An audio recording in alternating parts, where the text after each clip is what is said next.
Since premiering in 2005, Robot Chicken has become a regular at the Emmy Awards, racking up 21 nominations and 6 wins, including 3 for short form animated program.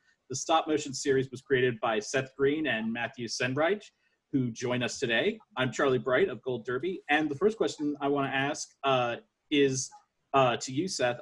It's about your submission. You submitted Santa's Dead, spoiler alert, Holiday Murder Thing special. Why did you choose to submit that one? We, all of the awards that we've won are for the episodes with the longest title. And so we feel like that's a good luck charm and seemingly a precedent. And so this was the longest title we had in the season. We felt like that gave us the best shot. I'm kidding. No, it's because it's a long form episode as opposed to a sketch-based episode, it felt like something extra special. And that's what we wanted to compete with. Should I add into that? Adding into what Seth is saying, we usually have the best luck with our Christmas specials or any of our quote-unquote specials. Like our Star Wars specials got nominated, our Christmas specials seem to get nominated, our DC specials, things like that seem to pop a lot more at the Emmys. And so we go about focusing on that for our Emmy submissions. So you've been doing the show for 15 years. I'm curious, how did this working relationship between both of you get started, Matt? The relationship between me and Seth?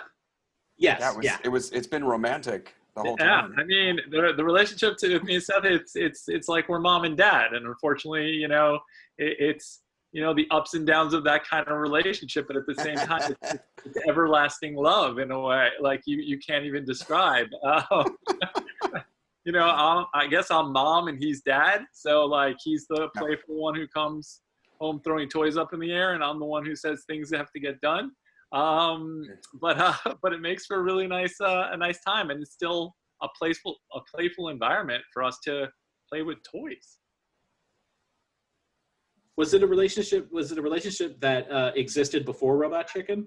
Oh yeah, we met through shared love of nerdy stuff before nerd culture dominated all of pop culture, and so the things that we communed about were seemingly more private interests, right? Before all of the comic book genre IP became the top money-making stuff in the world. Matt and I met because he was the editorial director of Wizard Publications, and I was an avid reader of at least 2 or 3 of their titles. And then we wound up, because he lived in New York and I was in LA, we if I was in New York, we'd hang out, or if he was in LA, he'd hang out. And we met up in San Diego a bunch of times just as like friends to hang out.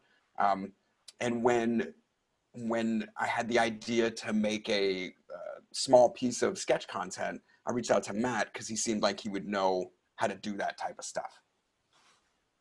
And I didn't know how to do that type of stuff. But we figured it out together.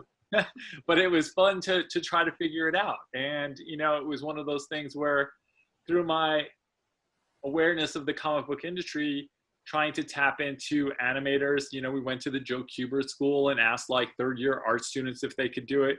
It was a real process figuring out how we could make stuff, and but we did it together, and it was one of those things where we made probably 12 animated shorts before it ended up getting the traction it did at Adult Swim. So it's obvious that you both have a great love for stop motion animation. Whose idea was it to go with stop motion, and what is about that medium that both of you love and made you want to work in that? You got to understand, this wasn't supposed to be a show. Like, we didn't set out to make a show. We really set out to just make a thing. And I had been doing so much back-to-back press that I was quite frankly sick of hearing myself talk. And I had seen people go on to talk shows with a short film that they'd made, and I thought that was really exciting. So I thought, I'd heard that Conan was getting a promotional 12-inch doll of himself from Hasbro in their G.I. Joe line, like some special promotion. And I knew I had an action figure coming out from Austin Powers, and that was only going to be a 6-inch. So the scale comparison of those two was already going to be accurate. And I thought, wouldn't it be funny if our toys went on some kind of adventure, and then I could bring that on Conan instead of talking about myself for 7 minutes. And that's exactly what happened. For me, I was working in comic books, and I was making a magazine called Toy Fair Magazine. So I was really tapped into that toy world. I was collecting toys more than I probably should. And it made sense for me to take this idea and try to turn it into something fun. And again, I had a full-time job. I had a full-time job also. I was working probably 8 to 6. And ultimately, when this little short happened, it was 8 to 6. And then I would finish work. And then from 6 to like 3 in the morning, it was trying to figure out how to produce this thing on top of flying to Los Angeles on Friday nights and coming back Monday mornings. And it was like 6 months of that, making this thing. Making the original thing, yeah. Yeah, you look back and you're like, how did we do that? We were out of our minds. Well, we were practically teenagers. But Charlie, to your point, the reason that we chose stop motion was because the whole conceit of the comedy was watching action figures acting out sketch content. And when it grew from just being that first Conan sketch into being something that we were going to make at least 45 minutes of, we made it for primitive internet before there was broadband technology. Well, dial-up. We made those 12 sketches that Matt talked about. It's about 45 minutes of stuff.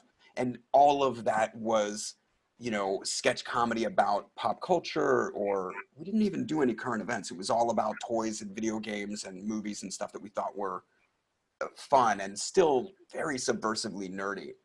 So there really was no other option but stop motion. It was going to let us use the actual toys to be acting things out in a way that would just make it funny. Yeah, I'm curious, did you ever, when you were first doing this as a show, and doing the skits as a show to put on television, did you ever run into any like legal issues with using certain action figures from that type of thing? We never ran into trouble, but we were educated over the entire year that we spent making the first season about what would and would not work and what thresholds we had to cross to make something legally acceptable.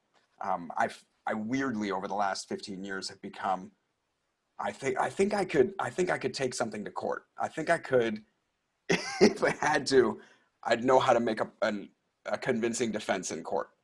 If anything, I think what ended up happening were toy companies were sending their toys for us to use because for them it was free promotion. Once it became popular, yeah. Yeah, it was a really amazing experience with that. There were a few people who I think had some issues with it happening, but within a couple years they came back and said, sorry, we want these things to air. So it was never really any major bumps. And I think it's also because we're not trying to be mean about these things. We're actually just having fun with these toys. And I think that goes a long way. So I said that it's still so unbelievable to think that the show's been on for 15 years. But I know it's crazy. Yeah, me too, man.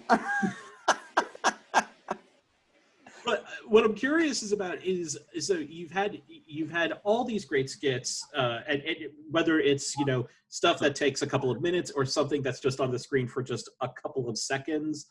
What for each of you? What are some of your personal favorite bits that you've done on the show over the years? That's picking a favorite child. Every time somebody asks, I thought that was a common thing to do with children. Sure. Yeah, you got to have a preference. Otherwise, how are they going to build character? It really is the day in which you ask. It's the first thing that kind of comes to mind that you remember being, this is what I love. What I've been saying recently is that Starbucks sketch. I just love the fact that you see that logo and you wonder where it came from, and we just put a spin on how that thing came to be. There are a lot of Star Wars ones that I really remember that I enjoy. I mean, the What the Hell is a Lumen Falcon is great, but it's the Ponda Baba one that probably sticks in my mind the most. And even going one step further, like I just re-saw this one where it was Batman and Green Lantern, and Batman saying he was the only character that couldn't fly. And Green Lantern's like, well, what would you want to fly in? And he creates this boat for him to fly in. And it's like this beautiful ballad that he sings as he's flying in it. And I don't know why, it just makes me chuckle. I don't know. What about you, Seth? You just named everything I was going to say. That's there's a sketch. I think it's in our second special, the Star Wars special, where the Wampa, whose arm was cut off by Luke Skywalker in a daring escape in The Empire Strikes Back, has a brief encounter with him where Luke's trying to hide from him. He's at a gas station. You just see the effect that losing his arm has had on his life. That makes me laugh a lot. So I mentioned that there are these that on the show you have either these skits that go for a couple of minutes, or you have things that are just very quick gags that are only on screen for like a couple of seconds. One of my personal favorites is I think this is the first season. You have this really fat guy in a booth at a restaurant, and the milkshake is just too far from him. He's just trying to reach and grab it. You just see him going, "Argh!" Oh my God, that might be the first episode. It's just one of those gags that just works so perfectly. It just in like 3 seconds, and it's one of my personal favorites. Oh no, I'm mixing it up with something else. Yeah, I know the one you're talking about. Yeah, that's not. Yeah, I think that's season 3. What I'm curious about is it harder? Do you find it harder in general to write the skits that are a couple minutes long, or those really quick gags that are only on screen for a couple of seconds? You owe something entirely different to either one. So it's usually how big the joke is, right? Like if there's a punchline that can be told in a single image, that makes a great channel flip. And then if you want to tell something if you want to make a larger observation about a brand or a property or a character, you get more mileage out of doing a longer sketch because you can make multiple comments instead of just that one thing. I don't know that either one is easier, and thank God we have new writers and returning writers who have cracked the code of how to get something in the show. We really owe them all of it. Yeah, I agree with everything he's saying. It's the biggest issue for those channel flips, and it's a production issue, is why we do it, is it has to be one shot. You can't have a cut in the shot. It's a production issue. So you have to say, what's a joke that I can tell without, having to cut from another angle? And so that's the only difference in those jokes. It's still, how do I write a joke? So actually, you got Seth. You brought up something that I wanted to ask about. You've seen a lot of writers come through your writers' room over the years, and I'm curious as to what sort of features do you look for when you're looking to hire a new writer? What type of characteristics do you try to look for? It's all different stuff. I mean, mostly we read the material and see if it makes us laugh. That's usually the most important thing in considering writers, is their submission and is it funny to us? And there's a panel of us, there's several people that review all the submissions, but we look for all different things. And then we have an interview process. And so you see, is there a vibe? Can you vibe with that person? Are you going to be able to keep up a conversation or inspire each other to, can you elaborate on each other's jokes? Or is there someone who is such a clear voice that you just want them in the room to speak the way that they're speaking? We look for all different stuff, but we're kind of open to anything, especially as we continue to evolve. I've loved, over the last several seasons, we've had, younger and younger people come in, because the show's essentially about what pop culture sticks to you. What stuff resonates with you to the point where you're still talking about it years after it happened. And so for us at the beginning of the show, it was all the stuff in our childhood. And as a result, we love to tap into what the childhood of the 90s was, what the childhood of the 2000s was, what kind of stuff has continued to rattle around in these writers' brains to the point where they're like, I've got a hilarious opinion about that. I mean, I agree with Seth for the most part, but I think we actually go out and hunt a lot of writers. I think I always point to, Seth went to the Groundlings and saw Mikey Day and said, this guy is really awesome. Let's bring him in. And he was a fantastic guy for our room. Or Jamie Loftus, who, we saw on Twitter, and we were just like, this woman is really funny. We need to bring her into the writer's room. Yeah. If somebody's out there shining on the internet doing their own stuff and we can get at them, that's incredible. That's how we got Rachel Bloom. Mm-hmm. Yeah, she had already made a bunch of incredibly produced videos that were so a clear voice. Nobody was surprised when she got her own show. Yeah, there's a lot of people that we bring in like that, and it's great because they're young, they haven't done much except for their own stuff, and then we kind of have them evolve with us, and they teach us just as much as we teach them. Yeah. So, so I mentioned that you guys have the show has won 6 Emmys. It's won 3 for a short form animated program. The first was in 2010. I'm always curious about this. What was that first Emmy win like for you guys? It's insane. I've said a bunch of times, and this I feel sums it up the best. It's like you put on a play in your basement for your grandparents, and then someone gave you a Tony for it.